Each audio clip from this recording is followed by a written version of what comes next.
28-dekabr kuni Eronda ommaviy namoyishlar boshlanganidan keyin AQSh prezidenti Donald Tramp Eron rejimiga hujum qilish bilan tahdid qila boshladi. 2-yanvar kuniyoq u AQSh namoyishchilarga yordamga borishi mumkinligini istisno etmagandi. 13-yanvar kuni esa to'g'ridan-to'g'ri namoyishchilarni hokimiyatni ag'darishga chaqirib, yordam allaqachon yo'lda ekaniga ishontirdi. Ammo AQSh tomonidan Eron bo'ylab hech qanday zarba bo'lmadi. The Washington Post va Axios nashrlari Tramp nima uchun Eronga hujum qilishdan tiyilganini aniqlashga harakat qildi. Hozir shu haqda gaplashamiz. Assalomu alaykum.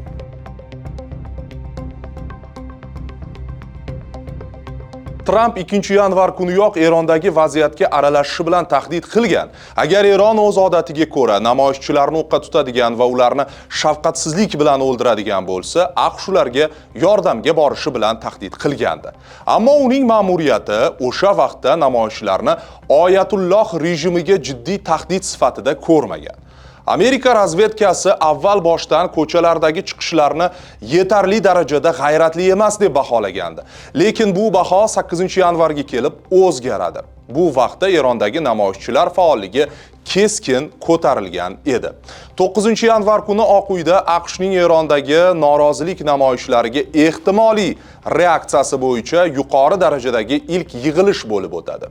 Unda ishtirok etgan eng yuqori lavozimli mansabdor vitse-prezident J.D. Vance edi. Bu vaqtga kelib Eron hukumati mamlakatda internetni o'chirib qo'ydi. Jangovar qurollarni ishga solib, ko'cha namoyishlari ishtirokchilarini yoppasiga o'ldirishga kirishdi. Bu yig'ilishdan ko'p vaqt o'tmasdan 10-11-yanvar kunlari Trampga Eron bo'ylab zarbalar berish bo'yicha bir necha variantlar taqdim etilgani haqida xabarlar chiqdi.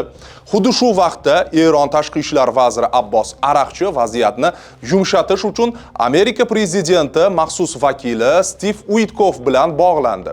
Axios nashrining qayd etishicha, bir necha kun o'tgach, bu norasmiy aloqa kanali Tramp tomonidan qabul qilingan qarorda muhim rol o'ynadi. 13-yanvar kuni Erondagi namoyishlar bo'yicha yig'ilishda Trampning o'zi ham ishtirok etadi. U bungacha faqat razvedka hisobotlari, shuningdek Vance hamda davlat kotibi Marko Rubioning hisobotlarini qabul qilish bilan cheklangan. Maslahatchilar unga AQShning kuchi bilan javob qaytarish variantlarini, jumladan harbiy kemalar va suv osti kemalaridan Eron rejimi obyektlariga zarbalar berishni taklif qilishadi.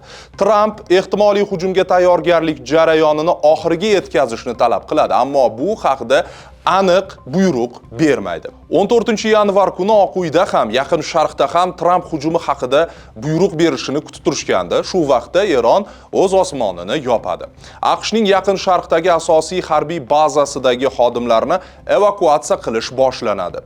Buyruq prezidentning milliy xavfsizlik bo'yicha jamoa bilan kunduzgi yig'ilishidan keyin bo'lishi kutilgan edi, ammo buyruq baribir berilmaydi. Tramp vaziyatni kuzatishni davom etishni ma'qul ko'radi.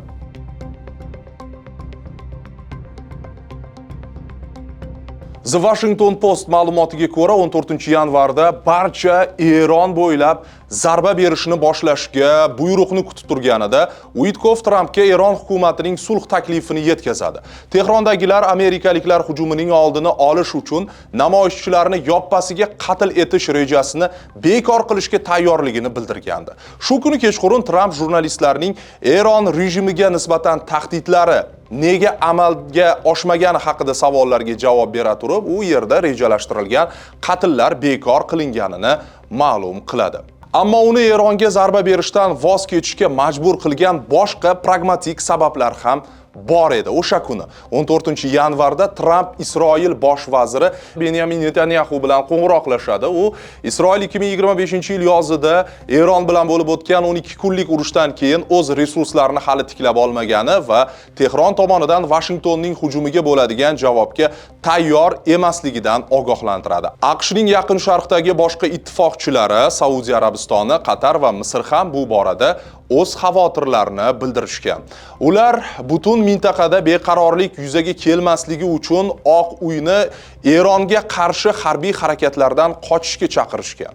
Pentagonning AQSh hozirda Yaqin Sharqda Eronning qarshi hujumini qaytarish uchun yetarli harbiy kuchga ega emasligi haqidagi mulohazasi ham muhim ahamiyatga ega bo'lgan. So'nggi oylarda yirik kuchlar Venezuela prezidenti Nikolas Maduroga bosim o'tkazish kampaniyasi doirasida Karib havzasiga olib ketilgan edi. Ammo kuch ishlatishga qarshi asosiy argument bu yo'l Eronda hokimiyat darhol o'zgartirishiga olib kelishiga kafolat yo'qligi edi. Trump unga taklif qilingan harbiy variantlar kutilgan natijani berishiga va butun Yaqin Sharq mintaqasi hamda o'zining benuqson obro'si uchun muammolar keltirib chiqarmasligiga ishonchi komil emasdi, deb yozadi The Washington Post.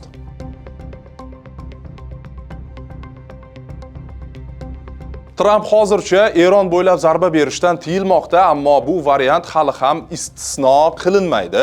Jurnalistlar bilan suhbatda bo'lgan manbalar shunga qaramay Erondagi namoyishlarning ko'plab ishtirokchilari o'zlarini sotilgandek his qilishmoqda, deb yozadi The Guardian. Eron xalqi unga ishongandi. Agar u shafqatsiz tuzumga qarshi hech narsa qilmasa, ishonchiga putur yetadi va Eron xalqi kim u bilan birga bo'lganini, kim undan yuz o'girganini unutmaydi, degan gazetaga Kanadada yashovchi eronlik Azam Jangraviy uning yaqin do'sti Isfahondagi namoyishlar chog'ida o'ldirilgan. Men naqadar ojizligimiz haqida o'ylardim. Najot va ozodligimiz uchun boshqa mamlakat bizga hujum qilishini so'rab, ibodat qilishimizga to'g'ri keladi. Lekin hozir g'azabim qaynab turibdi. Trump yana yo'ldan qaytdi va eronlik yoshlarning hayotini almashib yubordi, deydi Turkiyada yashovchi eronlik Anahita. Yevropalik mulozimlardan biri anonim tarzda aytishicha, ko'plab eronliklar AQSh prezidenti ularga hokimiyatni o'zgartirishda yordam berishiga ishongan va hozir ham ishonadi. Agar bu sodir bo'lmasa, Trump Eronning tinch aholisini namoyishlarga undagan va yordam va'da qilgan, keyin esa ularni tashlab ketgan shaxs sifatida tarixga kirishi mumkin, dedi ushbu rasmiy The Washington Post nashriga bergan intervyusida. Trumpning so'zlari Erondagi norozilik namoyishlariga va rejimning ularga nisbatan shafqatsiz munosabatiga qanchalik ta'sir qilganini baholash qiyin, ammo ular Eron rasmiylarining ommaviy ritorikasida aniq aks etadi. 17-yanvar kuni mamlakat oliy rahbari Oyatulloh Ali Xomenei Trump minglab eronliklarning o'limida aybdor ekani, ularni tartibsizliklarga qo'zg'atganini aytib chiqdi. Trump bunga javoban Oyatullohni kasal odam deb atadi.